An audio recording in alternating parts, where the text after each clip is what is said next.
and as he is now sinned to eternally walk and commentate over video games, he once again bears greeting. Thou art Solidus-Skully, here to welcome thou'st back to Devil May Cry.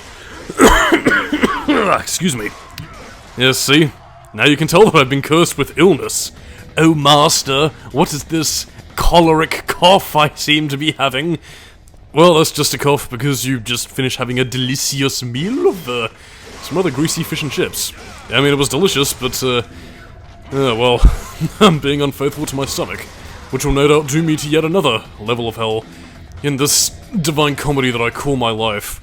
Oh, I mean, I guess to kind of get into it, really, divine comedy isn't comedy in the sense that we know it now, that, you know, Dante Alighieri was just having a fucking 7 chuckles throughout, you know, his voyage throughout Purgatory, Paradiso, and, indeed, Inferno, as he refers to hell. But rather, it's, in reference to the fact that, you know, the story actually had a fairly light ending.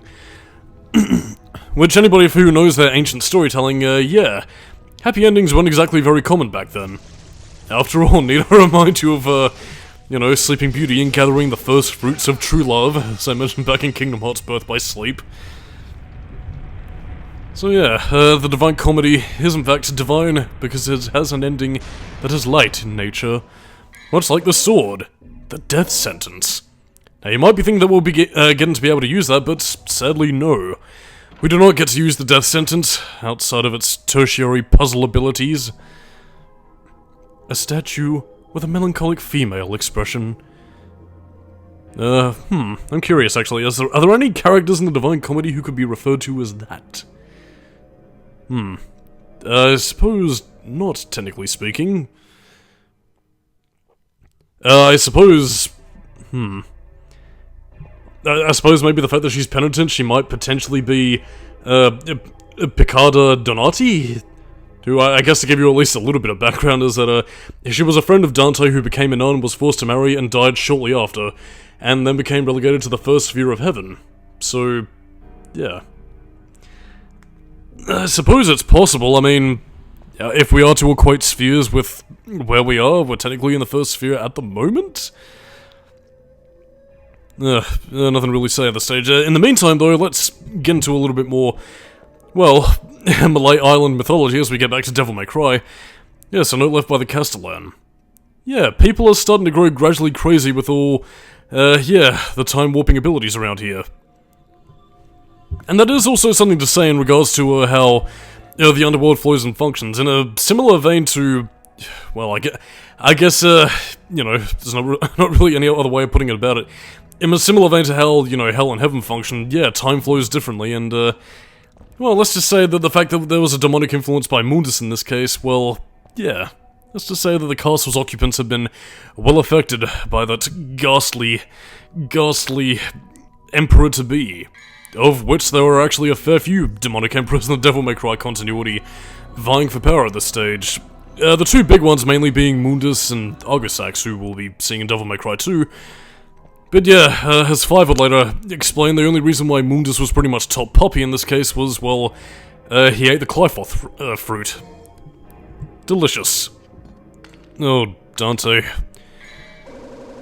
What did she ever do to you?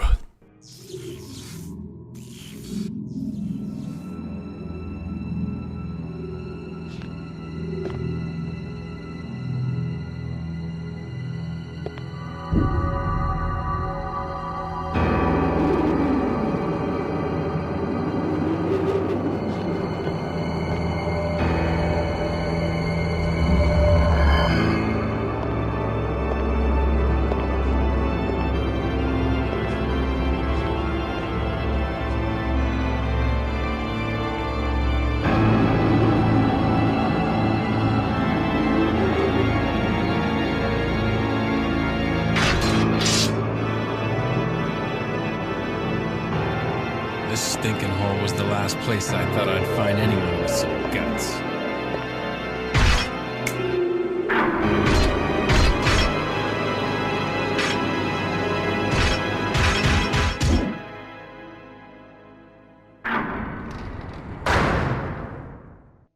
Well, well, well. If it wasn't a pagan philosopher.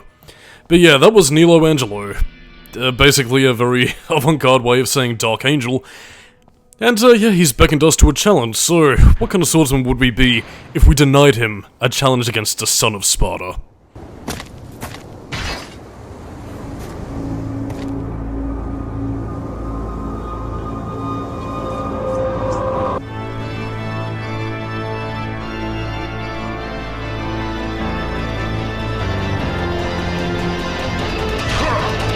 Now, this should be very familiar territory for, I suppose, common Devil May Cry fans who are more used to playing with swords and Swordmaster, as opposed to anything else. Which is saying something, because the style system was nowhere near in this game, and wouldn't even begin to become at least somewhat of a thing until Devil May Cry 2. Yeah, Nilo Angelo is very pattern-focused, so, yeah, he'll block your sword strikes. On the third strike, he'll attempt to, you know, strike you down if you, if he blocks you twice. He does have a couple of other abilities. If you're far away, he'll start throwing fireballs at you. If, if you hit him twice after he blocks, then, he'll pretty much go in for a swipe. He does have some other abilities like this where he'll intentionally, start to attack mirroring some of Dante's abilities of his own. But, yeah, if you know a lot of his tells, and a lot of his tells are actually quite similar to Dante, because again, he does have a few, stinger abilities, very similar strikes, which, it couldn't have been a clue at this stage, but I suppose potentially, retroactively, it was meant to be a stage saying that these two seem to know each other's abilities quite well, which either means that Nilo Angelo was a master swordsman who'd learned similar to Dante, or, well, there's more spoilery things ahead. And, if I can say anything else, Devil May Cry 3 actually gets to let you play as the Nilo Angelo with all his moveset and abilities intact once you unlock a certain blankety-blank ability by playing on the must-die mode, and by god, it is delicious. But yeah, let's just say that the Nilo Angelo also has abilities that not only copy Dante's, but also have some abilities that you yourself will be taking on much later on if you purchase the upgrades.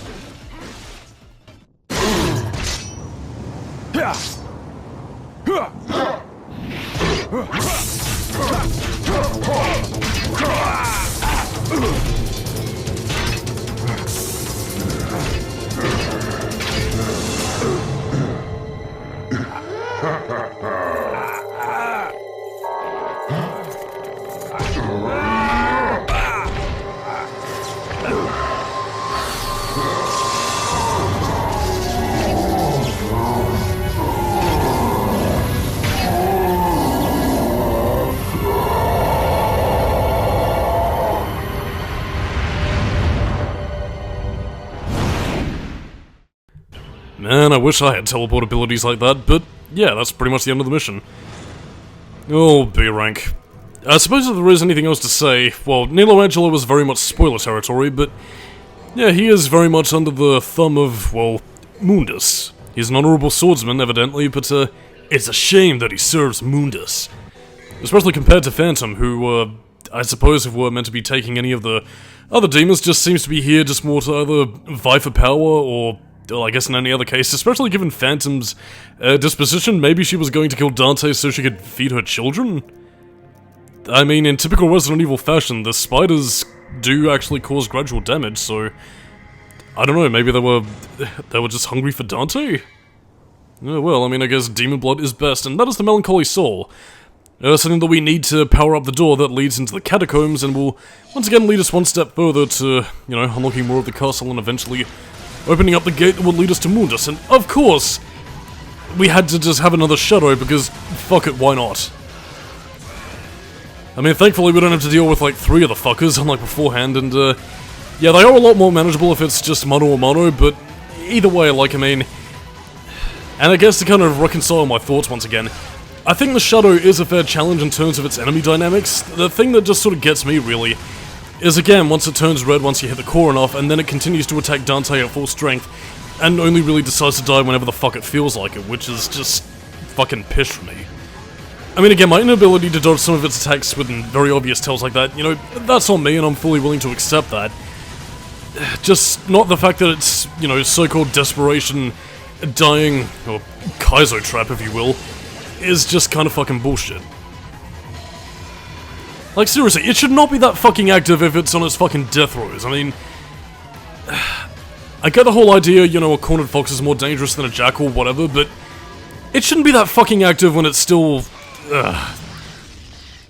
anguish. Oh yeah, and just to, you know, waste some time even more, oh yeah, we need to have the whole hand thing form and then just fucking disappear, because fuck it, why not? Also, I swear to god, this might just be the reboot rubbing off on me, but I swear to god those, those ghostly hands should just fucking fade away and disappear and give Dante the middle finger. Oh well, they probably would have done that in the reboot if they had the Curse walls, but, well, they don't exactly. They just had weird limbo, whatever kind of things. By the way, those are, sin scythes. Basically the same as death scissors, but with scythes. Anyway, that's the end of the mission. Yeah, you're getting a bit of a triple-decker mission for this stage, and I would normally get an S rank, but, instead I just got an A. God damn it. And you might be noticing, yeah, that your ranking bonuses and, you know, allotted red orb threshold is also raised depending on how well you do on the levels, so, do go for the S ranks, because you are handsomely rewarded for your time and effort, but, well, whatever, I mean, at least I got an A. It's more than what I mostly tend to get in a lot of these levels, but now we have, fuck it, I forgot what it was called. We'll get another rare raid. Why not? No, we have no more money for anything else. Which does, you know, kind of talk about the evils of the waterways, in the sense that, yeah, in terms of getting all the items in Devil May Cry, you might be thinking, oh, well, you might be a bit hard up on orbs now, but don't worry, as later games would later go off to show from Devil May Cry 2 onwards, surely we can just go back to a previous mission and get more orbs so we can get all the upgrades we need. Well, no, because Devil May Cry 1 doesn't actually let you replay missions. Only Devil May Cry 2 would grant you that honor, and, yeah, sadly, you're pretty much stuck with what you get. Although, a little bit of a fun fact though, well, not really a fun fact, it's kind of obvious really. If you don't have any more health to gain, you actually do get a few more, red orbs to your counter if you collect the green orbs when you're at full health, so... yeah, that's pretty snazzy. And you also have little red orb urns to, you know, sort of be your tentative pot of greed right there, so... it's not that you're really hungry for orbs, it's just that if you're expecting to get all the upgrades in one go, well... unless you want that to affect your mission ranking, as, you know, akin to just sort of grinding for whatever orbs you need to get, well, you're gonna find yourself coming up pretty short, and it's gonna take a second playthrough before you get absolutely everything. And you might be thinking the secret missions might reward you with red orbs too, but no, all you're really getting is the blue orbs and whatever enemies are inside the specific challenges, which some might not even be there, so... yeah, hard luck evidently.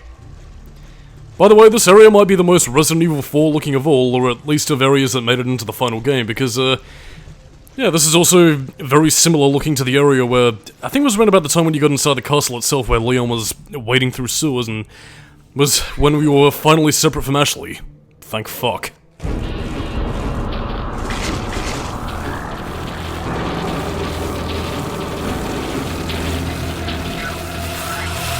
And speaking of enemies from Resident Evil, the Beelzebubs. Basically just... well, and I'm literally taking this from a developer, actually. But yeah, these were taken from the Resident Evil 4 version of Devil May Cry, just with higher poly character models. So yeah, basically just demonic flies that spit maggots at you, you know, to gunk up your gun. And that's pretty much all she wrote. When you do get to a low enough health threshold, I believe if you are in the red, and in similar fashion to with the shadows actually, they do actually have a unique death animation where if you're in the red, yeah, they can pretty much crawl up Dante's back and snap his spine, which I believe was also taken from the cockroach enemies of Resident Evil 2, where if you're playing as either Sherry or Raider, if you get more than 4 of them on you, they pretty much just snap their backs, which is quite dastardly, really. But anyway, here's all the information we have on the enemies and all their different names: Marionettes, Bloody Marys, Sin Scissors, Sin Scythes, Shadows, Beelzebubs, not Satan, regardless of what you might be thinking. And, you know, then we have Phantom, then we have Nilo Angelo. All of these entries will be getting filled a little bit later on as these enemies gain new attacks, and, in turn, well, we learn more about them. As much as we learn about ourselves. Perhaps Devil May Cry was about what we learned about ourselves the whole time. No, well, I mean, it would be in keeping with the Divine Comedy, as Dante was lost in his path of life and, you know, traveled to, you know, purgatory, to heaven and hell, to save his girlfriend, Beatrice, who eventually became a divine lady in and of herself, reading out his sins as Dante learned that this was not a voyage for his flightless wings. Of course I say this despite the fact that Dante also found himself going into fucking space without needing a bloody spacesuit to breathe, but you know, then again, I'm willing to cut, you know, the real-life Dante Alighieri some slack, considering that it probably wasn't very well caught up on, you know, the properties of gravity, vacuums of, outer space, oxygen. I mean, even at that stage, like, I mean, fucking astrology and all that sort of shit was still, very much in its infancy, and even then, you know, if my history is correct, was, actually rather frowned upon with people who wish to suppress information, so... yeah, it's, we've come a long way, baby. But regardless of such, as we travel down these dingy corridors, get the green orbs, and we come across an enemy that I normally tend to use a holy water for, and as I did actually show off in the review, but this time, well, I'm gonna be dealing with things the hard way round.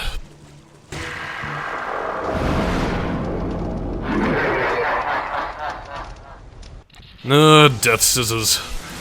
Now, these are basically the updated versions of, the Sin Scissors, mainly in the sense that these are the more masculine variants, and, well, again, they have that very Baphomet-looking, skull mask, so, yeah, they're a bit of a pain in the ass, and, to be honest, I really had no strategy for them, apart from taking the easy way out, which is, you know, by either using the Helm Splitter on them, or using a Holy Water to take it out instantly.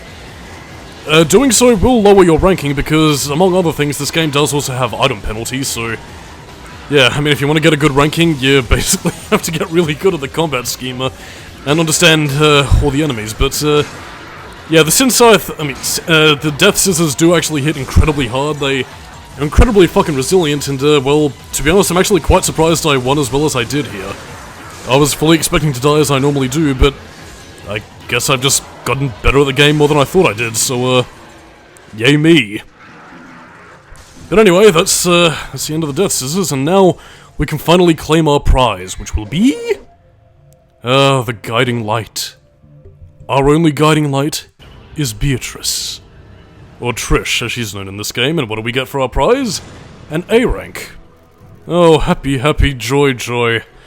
I'll cherish it while I can, because the rest of my report cards are filled with B's and C's, but in the meantime, I'm Solidus-Skully, keep it new metal, and next time we'll open up some doors. Catch you later.